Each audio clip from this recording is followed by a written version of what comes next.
வணக்கம். நான் உங்கள் டாக்டர் திலீபன் மருத்துவமனை, துர்காலயா ரோடு, திருவாரூர். இன்னைக்கு நம்ம பார்க்க போறது ஒரு முக்கியமான நோயை பத்தி. அதுதாங்க தைராய்டு நோய்கள்.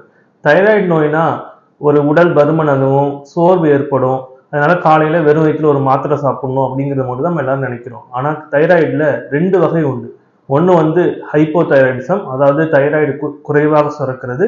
அடுத்த 2வது வகை ஹைப்பர் தைராய்டிசம், அதாவது தைராய்டு அதிகமா சுரக்கிறது. இந்த ரெண்டையும் நம்ம வேறுபடுத்தி பார்க்கணும். இந்த ஹைப்போதைராய்டிசம், அதாவது குறைவா சுரக்கிறதுல என்ன வரும்னா, உங்களுக்கு உடல் பருமன் ஏற்படுதல், சோர்வு ஏற்படுதல், மாதவிடாய் பிரச்சனைகள் வருதல், அப்புறம் குளிர் பொறுக்காம இருக்கிறது, மலச்சிக்கல் ஏற்படுதல், இதெல்லாம் வரும்.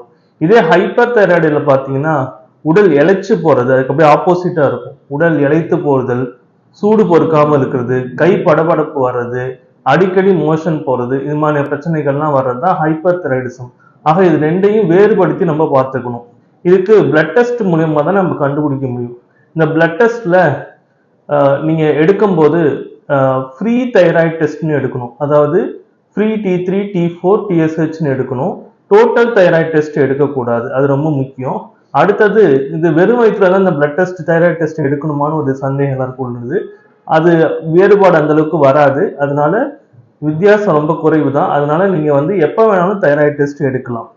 இந்த பிளட் டெஸ்ட்டை எடுத்து உங்க மருத்துவரை நீங்க ஆலோசித்து இந்த 2 நோய்களுக்கும் வித்தியாசப்படுத்தி அதுக்கு ஏற்ற மாதிரி நீங்க ட்ரீட்மெண்ட்டை எடுத்துக்கணும்.